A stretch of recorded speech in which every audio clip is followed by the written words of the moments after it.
भैया आज जिस समय देवकी को लेकर के वसुदेव जी महाराज अपने आंगन को आए, धीरे धीरे 1-2 वर्ष नहीं बल्कि 4 वर्षों के बाद में जिस समय देवकी के गर्भ से एक बेटे का जन्म हुआ। और जब बेटे का जन्म हुआ आज बड़ा ही आनंद है। उसी समय वसुदेव जी महाराज आगे बढ़ी और कहने लगे कि हे प्राण प्यारी, जिस पुत्र को तुम देख करके इतना प्रसन्न हो, तुम्हें नहीं मालूम है कि जो बेटा है ये कंसराज का भोजन है। अरे कंस के पास इसे ले जाना है, कंस इसे मार देगा। देवकी कहने लगी लेकिन हमारे भैया का काल जो है वो तो 8वां पुत्र है और ये तो मेरी पहली संतान है। तो कहा लेकिन मैंने तो ये सौगंध खाई है कि जो भी पुत्र होगा ये वसुदेव कंसराज के हवाले कर देगा, इसलिए मुझे तो ले जाना पड़ेगा। क्या हुआ भैया, आज तुरंत ही उस पुत्र को गोदी में लिया। वसुदेव जी महाराज कंसराज के दरबार की तरफ चल देते हैं और जैसे कंसराज के दरबार की तरफ चले तो हुआ क्या कि चली दई ले लाल को, चली दई ले लाल को, कंस के डिंगलाने लगे, चली दई ले लाल को।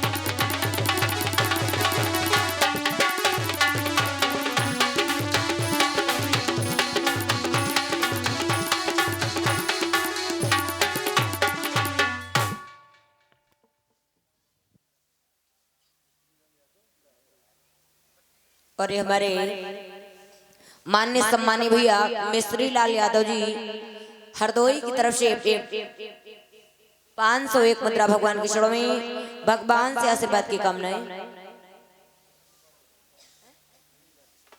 अरे अनिल यादव जी की तरफ से 51 मुद्रा भगवान के चरणों में भगवान से आशीर्वाद की कामनाएं। अरे राजू यादव बीडीसी घर मालिक की तरफ से 51 मुद्रा भगवान के चरणों में भगवान से आशीर्वाद की कामनाएं। आज जिस समय उस पुत्र को लेकर के वसुदेव जी महाराज कंसराज के दरबार में पहुंचे, जो कंसराज के दरबार में पहुंचे भैया, कंसराज ने आज जिंदगी में पहली बार किसी छोटे से बच्चे को लिया है अपनी गोदी में। जैसे ही उस छोटे से बच्चे को लिया, कुलबुलाते हुए बच्चे को देखा, आज उनके मन में दया जागृत हो गई, प्रेम आ गया। सोचा अरे बड़े बड़े लोग तो मेरा कुछ बिगाड़ नहीं पाते, तो बोला एक छोटा सा बच्चा क्या करेगा।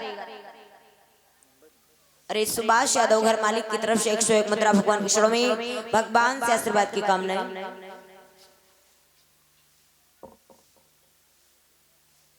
क्या हुआ भैया, जैसे दया आई तो आज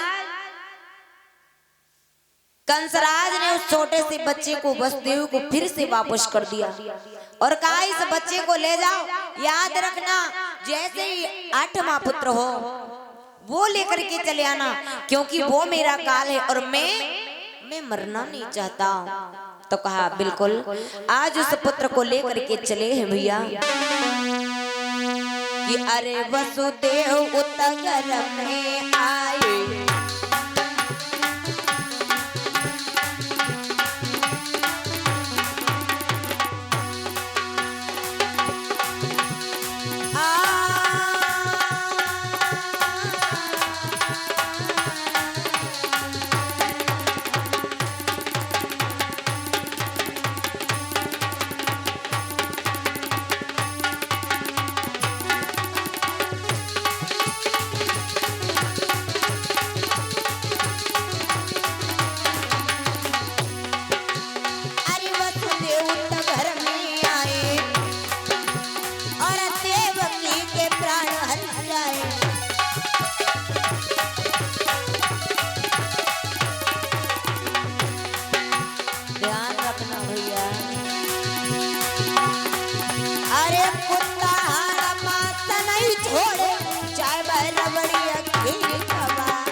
और इसी बीच हमारे मान्य सम्मान्य भैया विशाल यादव जी की तरफ से 51 मुद्रा।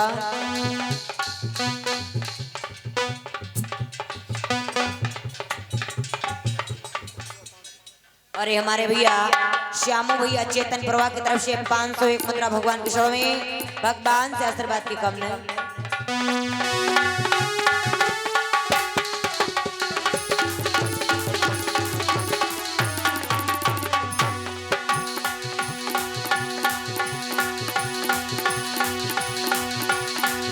अरे पतिव्रता को सत्य नहीं छोड़े, आप कितना हुल्लू किया।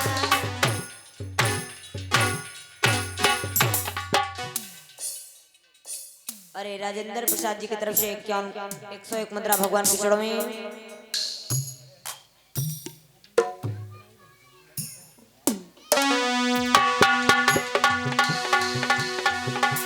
पतिव्रता को सत्य नहीं छोड़े, कामी की तनो हुल्लू।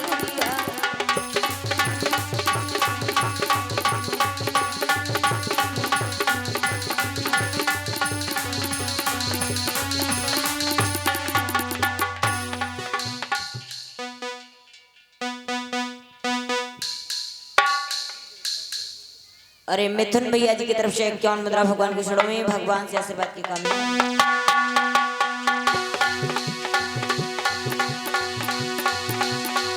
अब हमारी करें पथरी पथरी और खोदी करें गढ़वा को गढ़िया।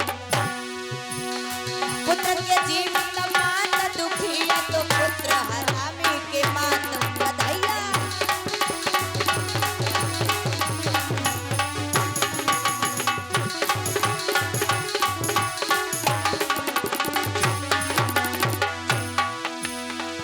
कैसे हुई गई दगा नहीं समझ पाई, कैसे हुई गई, कैसे हुई गई दगा नहीं समझ पाई, कैसे हुई।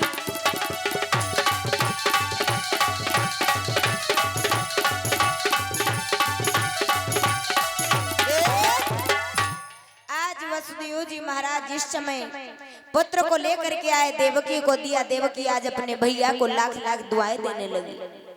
इधर क्या हुआ भैया, देव ऋषि नारद ने देखा कि अगर इस प्रकार की दया कंसराज को आती रही तो भगवान के अवतार में बहुत ही विलंब हो जाएगा।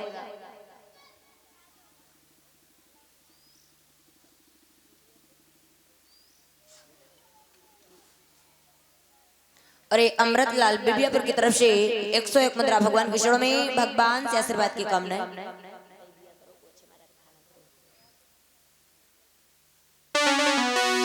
इधर कंसराज ने मन में विचार किया कि अगर इसी प्रकार, कंस ने तो बेटे को वापस कर दिया, देवर्षि नारद ने विचार किया कि अगर इसी प्रकार की दया आती रही कंसराज के मन में तो भगवान के अवतार में बहुत ही विलंब लग जाएगा। देवर्षि नारद ने तुरंत ही कंसराज की कचहरी के लिए प्रस्थान किया।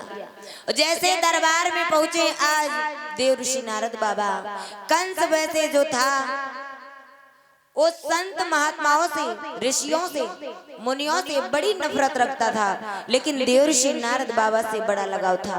जैसे देखा देवर्षि नारद बाबा आए हैं, उचित आसन पर बिठाया, आइए आइए देवर्षि नारद, कैसे आना हुआ।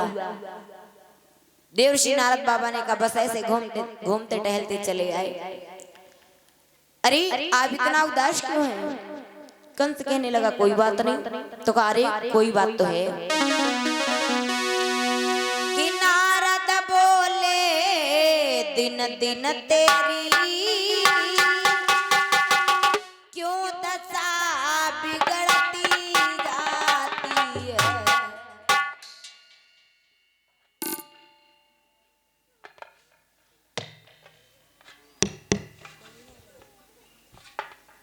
अरे हमारे भैया विपिन भैया मलिहाबाद की तरफ से 101 मुद्रा और प्रसाद भी आया हुआ है।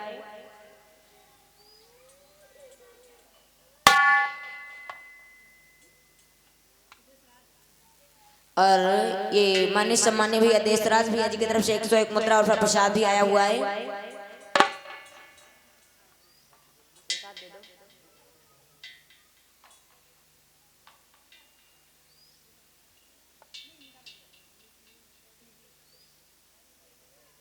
अरे छोटी बच्ची निवी की तरफ से 101 मुद्रा और प्रसाद भी आया हुआ है भगवान से आशीर्वाद की कामना।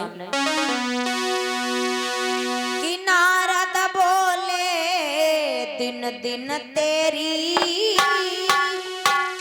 क्यों दशा बिगड़ती जाती है।